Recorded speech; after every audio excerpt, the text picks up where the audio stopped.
రేపు వాస్తవానికి ఏంటంటే నా 10వ తారీఖు తర్వాత మన సంతకాల సేకరణ స్టార్ట్ చేయాల్సి ఉంది. అందుకోకుండా కొంతవరకు డిలే అవుతుంది. అందుకని ఈరోజు మన కాన్స్టిట్యున్సీలో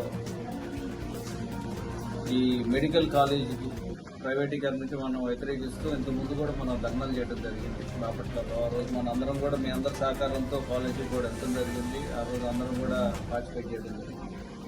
తర్వాత మన